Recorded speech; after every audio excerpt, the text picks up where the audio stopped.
students should constantly learn. Acharyat padamad datte, padam shishya sumedeya, padam sa brahmacharyabhya, padam kalakramena cha. One-fourth, one-fourth, one-fourth, one-fourth. One-fourth learning happens through teachers, one-fourth learning happens through peers, one-fourth learning is through your own efforts, one-fourth lifelong learning. So that's the answer. Chanakya's Arthashastra. Well, that is also, one of the greatest case study when you talk about strategy, when you talk about leadership, governance, economics. The basic principles we all know, like samadama, dandabhed, and He spoke of dharma in governance, showing that success must rely on ethics. Yet he warned against being naive, reminding that values and practicality must go hand in hand. Isn't it excellent? if you had to pick some lessons from Mahabharata, which would still apply in the modern context, and that students can basically apply to their professional lives today, what would those be? These people are giving skills a lot of importance when compared to having just a degree. This is one reason that you got so many people in India who have degrees but don't have jobs. Many are not looking at global citizenship. If something happens somewhere in that some country, how does it matter to me is gone. I mean, that will affect you today, possibly tomorrow. You need not wait for about 1 year for that to happen. In the recent times, what do you think have been like,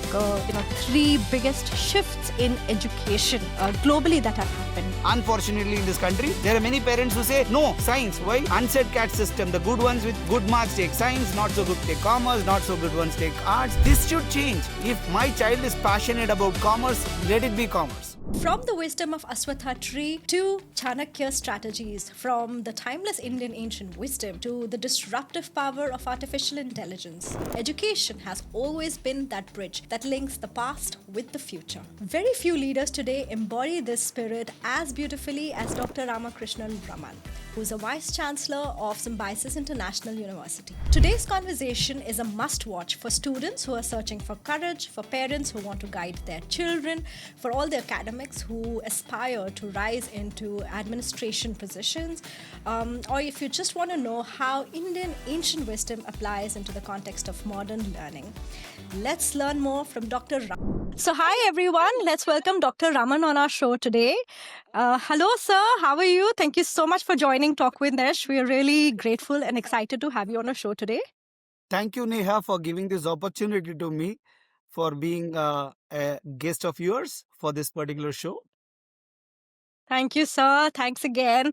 So, sir, we all know that you're currently the Vice Chancellor of Symbiosis International University.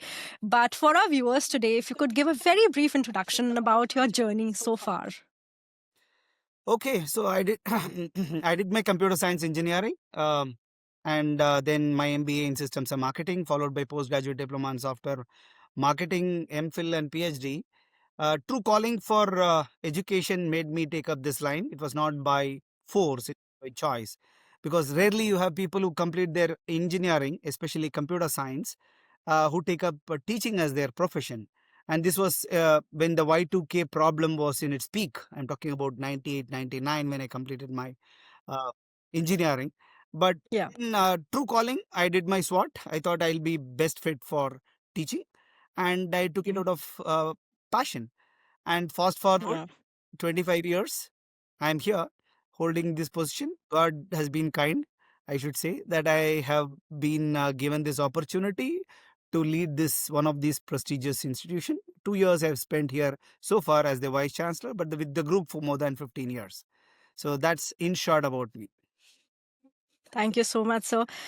You mentioned about following your passion, and that's something that really resonates with me.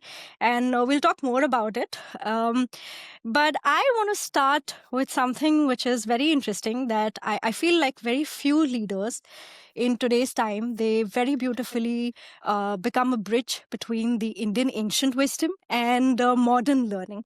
And you have spoken on so many platforms, and one thing that really stood out to me in one of your presentations was about Aswattha, the inverted tree of life, which is, and you also talked about the different learning phases, in your presentation. So let's start with that and explore more about it. So, what is Aswattha? If you can, talk to all the Aswattha is a viewers today. concept where, it's inverted tree.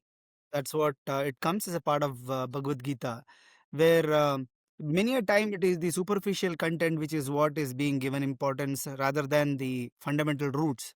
So that is what Ashwata is actually talking about, because many a time what sells is what is seen is what sells, especially in today's era. If you are flamboyant, if you say that I know this, that sells, but the real content is many a time missed. So that is the concept of inverted tree, where roots have to be given the focus rather than just the branch. Because if the roots are strong, so will be the tree be, so will be the branches. But if the roots are not strong, and if you just focus on those branches, one heavy wind, and then the tree is down. So that is the concept of Ashwatha, which is talking about the fundamentals being strong, if you want to put it up that way. Yeah. And that is the entire concept. It was a TED talk which I gave, TEDx talk, not TED.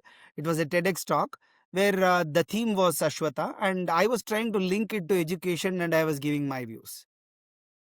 I see. Very interesting. So, talking about our, Indian ancient wisdom. So, Mahabharata is one of the greatest, I would say it's one of the epics of all times. And so, if you had to pick some lessons from Mahabharata, which would still apply in the modern context, and that students can basically apply to their professional lives today, what would those be?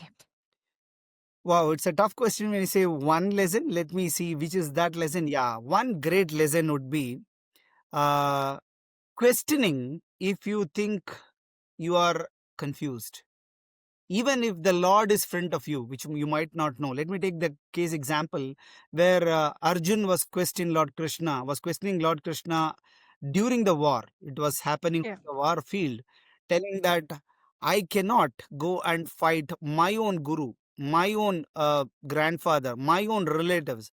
How can I even fight and kill them? No, you are asking me to kill my kith and kin. They are my kith and kin. I will not be able to do this, right? So Yeah. then comes the entire chapters of Bhagavad Gita. The 18 chapters is telling why, where, what, how, and then the war happens, and you know that it is a success for them. This is a beautiful aspect when you talk about taking a lesson from this. There will be a lot of instances, especially currently, when you have to stand by what you think is right. It might, from a superficial point of view, see that hey, this is wrong. So if you look at superficially, going to kill his own guru. I mean, you look at that portion alone and say, Yeah. can you kill the guru? No. I mean, you're going to fight your kith and kin, your own grandfather, or whosoever is going to stand in front of you, you're going to kill them. Is this right? No, you take it that sectional, cross sectional point of view, and you debate. Let's say this is wrong. This is not okay, which many a time happens today. That cross sectional point of view, possibly sometimes the media shows only a cross section, and there is a lot of debate telling how can this happen, this is not okay. Um, Organizations, if you work, you might get only a cross sectional point of view where you are doing something, and the higher up is not okay and is going to tell something else. You say this is not fine, this is not right, I will not do it, might be the cross sectional point of view. But if you get into the depth and detail of the case in hand, the scenario, I think that will make it very good. So my only advice would be, just don't take cross sections when you have some ethical decisions that you have to take. Sometimes that superficially you might find that that is not ethically right. But if you yeah. get into the depth and detail, you will find that that is right ethically, provided you are able to go ahead and justify it with your conscience, telling this is right. So this is very, very tough, because you know you might be right, but the world might pursue you to be perceive it to be wrong. You might be wrong, but the world might perceive it to be right. Isn't it very difficult? So Mm, this is a great lesson to take, especially in today's age and today's time, where you have to be right, you have to be perceived to be right. Very, very difficult. That is a question of being, sometimes you say, I'll be diplomatic. I don't care. I don't want to be right, mm, but I want to be perceived to be right. Sometimes you'll say, mm. hell with it. I will be right. I don't care if I'm going to be perceived to be right. So this is something which is a lesson which can be taken from Mahabharata, which I think very difficult to go ahead and follow, but if followed, will make a lot good. Wow, amazing. So beautifully you have explained and talked about the practical application in today's times, because today's times are very tricky and very difficult. So you have to think through and take a holistic view and not just a cross-sectional view like you were talking about. um, Chanakya's Arthashastra, well, that is also one of the greatest case study when you talk about strategy, when you talk about leadership, governance, economics. The basic principles we all know, like samadama dandabhed, and I believe it's still relevant in today's time. But I want to get your view. Do you think those principles or those teachings and learnings, they are still applicable today? Yeah. See, the Chanakya's Arthashastra is something which is excellent if you look at, and surprisingly, it is very, very relevant to the modern times. Let us look three, four things. One is about the practical wisdom. It teaches that leadership is about balancing vision with ground reality, right? This is something which is clearly told in Arthashastra, something every manager should know about, the teaching where you're going to balance vision, which is 30,000 feet of looking at things, with ground reality of execution. This is one thing which Arthashastra gives. I call it practical wisdom. The second is about strategy and foresight. Chanakya emphasizes planning for long term. Anytime you'll have to look at long term for sure. Are things going fine? While being agile and nimble in the short term. And just like in today's business world and environment, you'll have to be agile and nimble in short term. But at the same time, you should not miss out the long term vision. So, this is a fabulous lesson again when it comes to strategy and foresight. The next is the ethics with pragmatism. He spoke of dharma in governance, showing that success must rely on ethics. Yet he warned against being naive, reminding that values and practicality must go hand in hand. Isn't it excellent when you talk about ethics with pragmatism? Last but not the least is resource management. Resource is one of the biggest challenge to manage in any organization today. We talk about money, material, people, all these are scarce. Getting good people is very, very scarce. So his focus on efficient use of resources, especially people, money, and time, mirrors today's management science. I think there is a lot to learn when you talk about the Chanakya's Arthashastra and its relevance to modern day business. To put it short, practical wisdom, strategy and foresight, ethics with pragmatism, and resource management, according to me, are the kind of four pillars, I would say, which you can take from Arthashastra and its relevance to modern management. Amazing. It's really surprising, like, texts that were written so many years ago, they're still so relevant in today's times. Let's talk about, times today. So education today. In the recent times, what do you think have been like, three biggest shifts in education globally that have happened? And how do you think that has impacted India specifically? Okay, there are several things that have happened, but you are asking specifically about three. So let me put three things which are like this. One is digital and AI driven learning, especially in the past 3-4 years, and that's going to be there for next 4-5 years for sure. Digital and AI driven learning. If someone wants to learn something, gone are the days that you have to go and search for people to learn that skill, have that knowledge. Click of the button, you get it today. Take any science, any knowledge, any theory. You want to understand it, you can understand it. You don't need to have anything else but for a good internet connection and a laptop or a desktop, and done. You get it. So, this is a big, big shift when you talk about learning and how things are changing in India and globally as well. Yeah. So, the digital and AI driven learning is the first thing that I see, which has changed a lot, where in which the knowledge which has to be shared or you want to learn is no more behind firewalls. When you talk about want to learn, it is available there. The second biggest shift is people are giving skills a lot of importance when compared to having just a degree. This is one reason that you got so many people in India who have degrees but don't have jobs. I mean, you just Google and get this detail, you'll find so many articles as recent as 3 months back, 2 months back, where we're talking about, management graduates not getting jobs, engineering graduates not getting jobs. It's not about not getting jobs. Do they have the skill set? Soft skills, hard skills, both. The skills over degrees is taking a lot of importance today. Are we getting problem solvers? Is what the corporate is always looking at. And Yeah. problems that don't exist today, we do not know what are the problems that are going to come up. That should be the focus of universities as well. Not just giving coolies to the corporate world, telling, yeah, I got this, go take them, they got a skill. That's only for the job. What about the problems that don't exist today? It's going to be really difficult to even think about those problems and create individuals who will be able to face those challenges.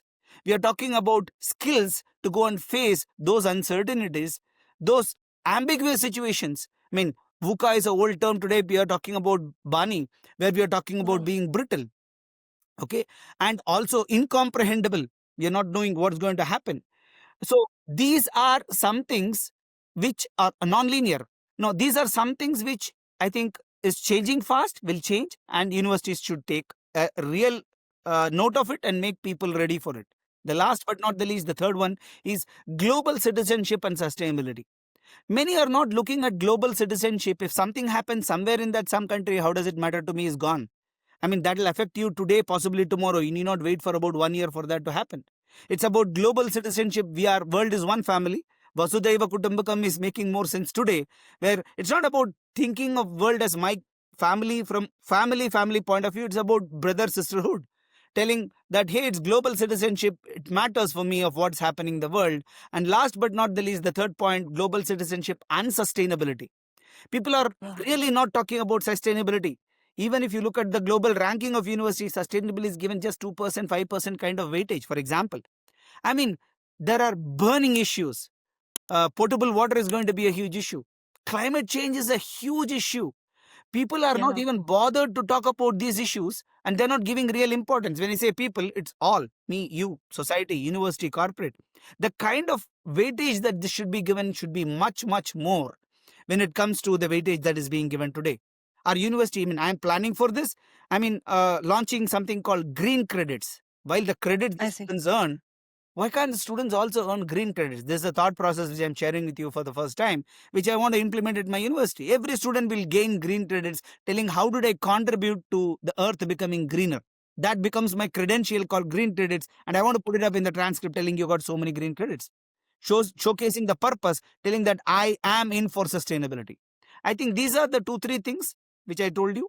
As far as the things that have changed or changing now and will change much more in the future.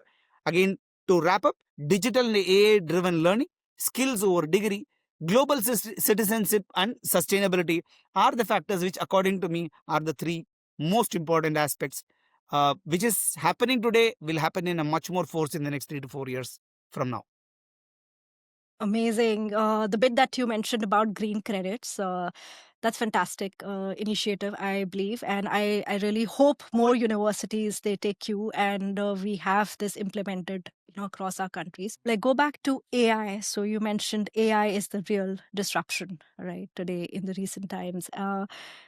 In your university, how are you using AI to enhance learning and AI in governance? So, what are some of the things that Symbiosis is doing?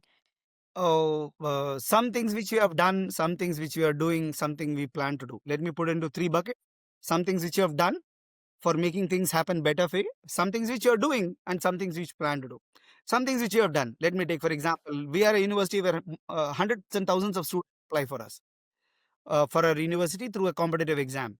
While they fill their competitive exam forms, they have their own queries. So we had a call center. We used to operate a call center with about 100 people answering these calls, and calls of different kind. I can't find my university in this list. I can't find my degree. I'm pursuing my degree right now. I want to do a post graduation. Is it possible? Different types of questions. You can't even have just a bucket list of 100 questions. It could be thousands of them. Call centers were trained. It was a resource hungry process. We used to go and make them answer. Then we made it outsourced. We used to have a third party, get them trained, answer. Zoom, AI coming in. We have trained the AI model. The AI model now answers. When the first time when we implemented it last year, we thought, oh, is this okay? How will it be? To our surprise, the customer satisfaction scores for AI answering, because at the end of the call, we asked the students to go and give that kind of, feedback for the query that they asked in a scale of 1 to 5. It was higher than what a person was answering. We didn't completely remove the person. We had Okay. customer call center number of people from 30 to 5, and the quality of answers and the satisfaction levels are much higher when AI was answering. Example, what we have implemented at the time of admissions, making the process better, experience better, and the CSAT score speaks for itself that AI is doing a better job. It's a classic example. We thought, let us go one step further. There might be so many people who are calling, which we have implemented recently. And they want to ask about an MBA program, engineering program, a medicine program, or someone calling from abroad and asking, I'm a university, I want to go and have an MOU with you, what should I do? Or could be someone from the corporate calling and asking about, how do I go about if I want to become a professor of practice at your university? Questions of all kinds. I'm talking about all type of stakeholders. Students, Yeah. one. Corporates, two. Other universities, all types of stakeholders. So we were having about 100 lines for the phone. Yeah. And many a time the satisfaction score is very low because they keep calling. We are talking about hundreds and thousands of people who are calling, right? And we have just two operators who take the call. So we thought that this is not okay. We brought in AI. Implemented it first with English and Hindi, feeding all kinds of questions based on our data that we have. And today the number is displayed on the website. Someone calls it and the AI answers. It says, "Hi, my name is Sai. May I know your name?" It starts with this. You say, "My name is Raman." He says, "Hi, Raman. Tell me, how can I help you?" It's as if someone is talking. It's that real. And the best part of it is our own student company called Geta AI implemented it for us. So that Okay. cherry on the cake. My own student company created a company. We gave the opportunity for them to implement it, to showcase to the world that, look, we are focusing on entrepreneurship as well, that the students should go and become entrepreneurs. And they developed and deployed. Fast forward, we thought, why should it be only English and Hindi? We are in Maharashtra, so we added Marathi. So English, Hindi, Marathi. Then we have a lot of students from Africa. Today, Arabic is a part of that system. Someone calling and answering, asking question in Arabic, the answers are in Arabic. Added French, English, Hindi, Marathi, French, Arabic are the 5 languages with which this AI can interact. Imagine someone who's going to answer with all these 5 languages, and if I'm going to have 100 people, even then the CSAT score will not be much higher. This is a thing which we have implemented. We are implementing something called automated checking system. We have a school of online and digital learning where we have 1,000 students who write answers and they are to be evaluated. And these are not objective questions, they are theoretical answers. Just imagine someone going to read and mark and give a reason, how time-taking it is. Painstaking and time-taking as well, right? So we are making an AI. We are giving the answer, AI assistant. It's almost done, prototype. Now the AI will read the answer, read the correct answer, compare the correct answer with this answer, and then give the marks, and then give the reasons for giving the marks. Excellent, isn't it? So Yeah. 1,000 papers getting corrected in possibly 1 hour. So this Yeah. is again efficiency, bringing in administration and governance. The others which we plan to do, I told you which we have done, which we are doing right now as an example. What plan to do? We want to have an AI mentor for everyone. Students should not Okay. wait for getting the answers from their professors. Night 11:30, I am preparing for an exam for tomorrow. Many students do that, Last moment is the preparation that happens. Tomorrow is the exam. Today night I am preparing and I got a doubt. What do? I ask my friend. What do? I ask a chat GPT or a Gemini Yeah. pilot. No, that might hallucinate. You are not sure whether the answer is right or not. So we are going to create a system where you are on WhatsApp. You just put the question on WhatsApp. WhatsApp will give you the right answer by referring to the notes which the faculty member gave. This we plan to implement. Amazing. It's really awesome that you spoke about streamlining the process, about efficiency, and also high customer satisfaction score that you have achieved. But a follow-up question here that was coming to my mind is that there is also a threat of jobs being slashed and people, like the repetitive jobs, that also would no longer be required. So how can people and students upskill themselves in today's day and age so that they have a job? See, jobs is one aspect which will keep changing. Let us take when computerization happened, the entire Indian Railways was up against arms, telling that we don't want computers. Manual booking of tickets should happen. Just go back to the history and check. You will get it. The kind of strikes that happened. Today, the railway employees telling we want more computers. We want it to be computer. Look, can this ever happen if you say, no, no, tomorrow you will demand for more computers? If you told that when it was getting computerized, I'm talking about 80s and 90s, they'll say, can't believe this, we cannot happen. But today it's happening. Similar, when any technology comes in, there will be an initial lull, but the skill sets needed to manage, maintain, create will always be needed. So Students should constantly learn. Acharyat padamad datte, padam shishya sumedeya, padam sa brahmacharyabhya, padam kalakramena cha. One fourth, one fourth, one fourth, one fourth. One fourth learning happens through teachers. One fourth learning happens through peers. One fourth learning is through your own efforts. One fourth lifelong learning. So that's the answer. Okay. If you're going to lifelong learn, keep upgrading your skill set. Jobs will always be there. Thank you so much. So let's talk a little bit about your journey, sir. You are right now the Vice Chancellor of Symbiosis International University, and I want to know, like, what success means to you. What is your definition of success? Okay. See, success is not a destination, it's a journey. This I believe in this philosophy, right? So when you talk about success being defined by me, the very fact that I've taken this profession out of passion, teaching, being a computer science engineer, is want to create a positive impact on people's life.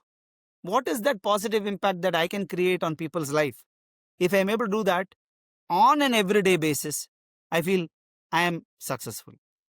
So the next thing is, for me, success is to learn, grow, and adapt. If I am not learning and being a better of myself today than I was yesterday, then I am not successful. It's a race that I have to run for me, comparing Yeah. me to an individual who was there yesterday as myself, but becoming a better of that today. For that, constant learning. I am pursuing my postdoc as I speak, right? So I need not, but I thought I should. I pick up some courses and do for the heck of going and having that knowledge. I keep doing. So learning something online, always something which I keep doing, and I share it as well. I don't keep it with myself. So for me, that is success. Learn, grow, adapt, while helping others to do the same, so that you are creating a positive impact, is what success is to me. Amazing. Positive impact and also constant learning, like you said, that's a very big takeaway for me also. So, currently you are in a leadership position. So I want to know, like, for all those people who aspire to move into administration, from academics, and they, you know, very few people, I believe, they reach a level that you have achieved. So I want to know, like, what have been some of the things that have helped you achieve this level. If you talk about skills or qualities, what would be your advice to all those people? First is being passionate about whatever you do. That is a fundamental aspect. Do not take it as a job that someone is asking me to do. If that's the case, you can't be successful not only in this field of education, any field. If I am doing it passionately, telling I want to do it because I like doing it makes a lot of sense to get success. So I follow only these three principles. Let me tell you that. One, do a good job. Whatever is the job, do not blame that I am doing it because my boss wants it, because my parents want it, because the sponsor wants it. No, I am doing it because I am passionate about doing it. Sometimes you might put into that in scenarios which you do not like doing. So be it, but be passionate about doing something. So, one, do a good job. Second, tell your boss you're doing a good job. People say, no, I don't want to. That's like trumpeting. It doesn't work today. You will have to tell you're doing a good job to your higher up or to your boss. Boss could be parents.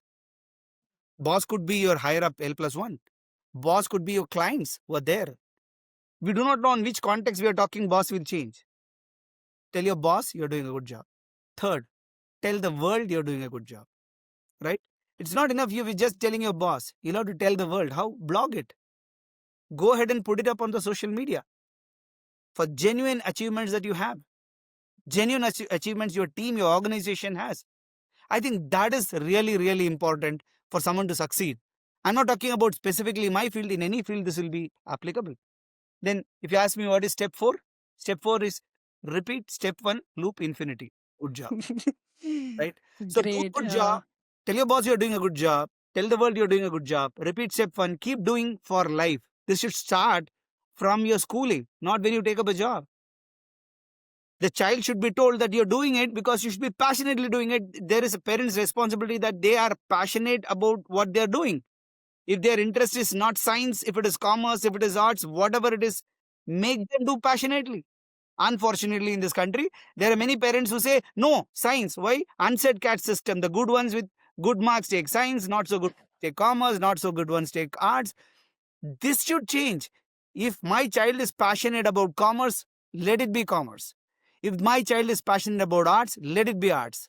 I think this should start from school level of inculcating passion instead of going with a societal pressure.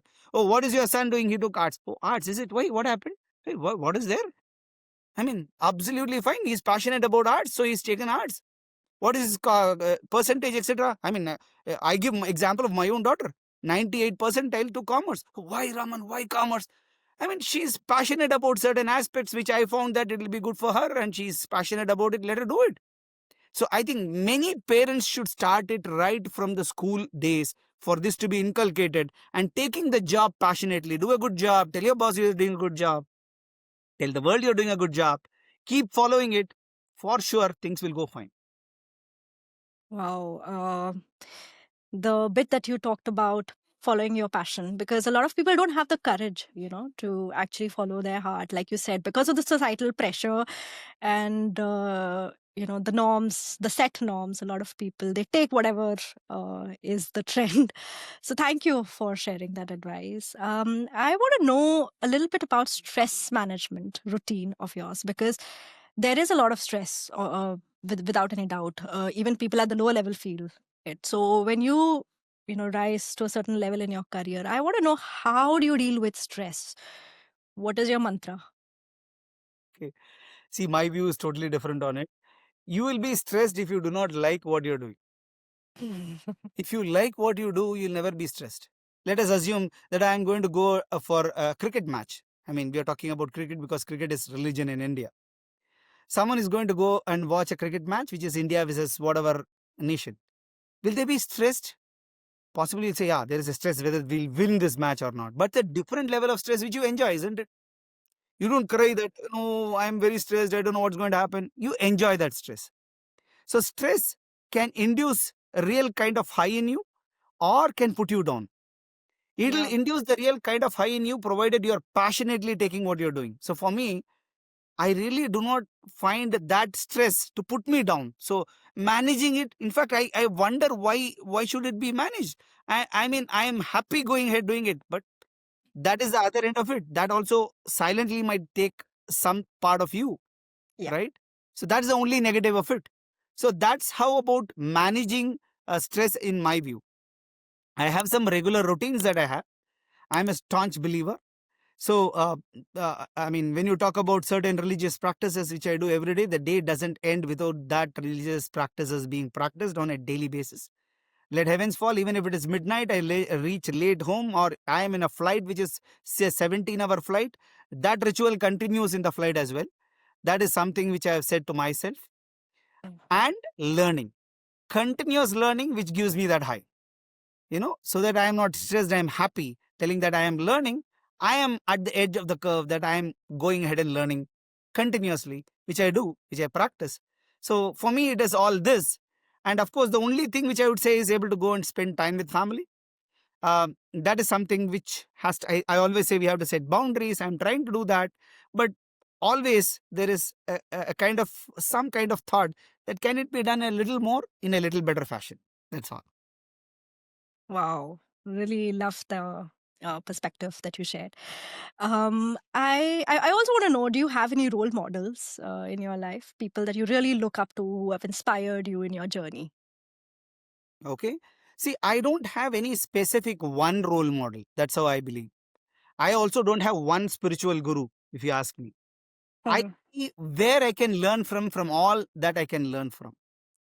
There are times where my seniors, when I started my career in education, were role models. Not one, many. There is some good in everyone, right? Go and invite that, they become your role models. When I get into a class, I still remember a few students whom I have taught even 15 years back. They taught something which I can learn from them. They have been my role models.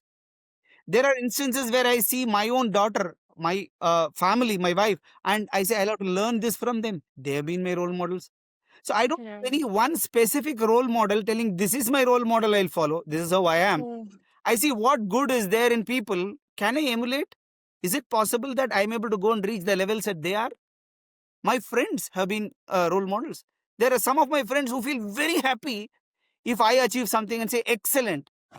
I have learned from them. I was not of that kind that, when your friend succeeds, you feel, yeah, I didn't succeed. Good, good. I'm fine that you succeeded, but somewhere the jealous comes in, was Yeah. possibly 20 years, 25 years back. But a couple of my friends were so good that they were genuinely happy for what I was achieving. I thought I'll have to emulate this from them. They have been my role models. So, like this, I have been having many role models as I go in life, and I try to emulate that and I keep going. So, that's been the story so far, and I hope that will continue further as well. Great. So basically, it's about finding inspiration around you. And I completely believe in that as well. So, sir, before we wrap up, I want to ask if you have any particular advice to all the students and also to the parents that, from your heart, if you want to say anything to them. So, first to the parents. Yeah. So, many a time, the child might not know their strengths, might not know the opportunities that can be mapped with the strength. It is the parents' responsibility and the teacher's responsibility in the school to go and kindle that interest and ensure that strength becomes a passion for that child. A great responsibility in the hands of teachers and parents. They should do this with conviction, with a great, bold attitude that they should carry for this. If not, the societal pressure will make you go and force the child get into a rat race, which I hate, right? The number of career opportunities that were there 25 years back, being a doctor, engineer, lawyer, chartered accountant, limited. Today, I mean, it's phenomenal. You can become a stand up comedian and earn more than what a software engineer will earn in his lifetime. That's a career option. I mean, if at all your child has got an ability to make people laugh and you think that's a great skill and attitude, fine, go ahead. Encourage them to do that better. Give them opportunities to do that better, is what a parent should always do. Second, the child, till schooling, unfortunately in this country, it is a set system. Thanks to NEP, the things are changing now, slowly. But then finding their true calling and true calling for the subject areas, the areas which they are liking, should be done early in life. Possibly 10, 11 itself, class 10, 11 graduation. If they are able to do it, they'll be passionately working on that area. But yes, unless the parents support. If the parent says no, then it becomes difficult. I feel sad to see some parents pushing their child into a coaching for an IIT, JEE or NEET, where having spent more than 2 decades in education, if I'm able to talk to some children, I understand that their passion and potential is not for that. And there are people who are popping up depressant pills at class 9, 10. Why? Because the pressure of getting into it, that's the place pressure comes in, because I'm not passionate about physics and math. My parents are forcing me into physics and math, but I am able to beautifully write. I love English. I like social studies to read and know more about history. But that is not what my parents want. I have seen children who are suffering because of this, right? So it is the parents who have to identify, and children, especially after class 10, 12 graduation, boldly take up whatever they are passionate about. Money will chase them. They need not chase money and career. If they are going to be passionate and they love their job, money will chase them. That's the only advice that I have. Wow, amazing. You've truly spoken from your heart, and those words were really powerful. And I really hope that they resonate with all our viewers today. Thank you so much, sir, for joining us today. I have personally learned a lot from your incredible journey and from your wisdom. So thank you for sharing it with everybody. Thank you. Thank you for giving this opportunity to me. It was pleasure talking to you. Thank you so much for watching us till the end. I really hope that you found value in today's conversation. Please do like, subscribe, comment to let me know what you really liked about today's conversation, and share this with someone who needs to hear this. I always believe that you do not have to look far for inspiration, because there are so many incredibly inspiring stories all around us. Because as they say that no one else sees the world the way you do, so no one else can tell the stories that you have. Thank you.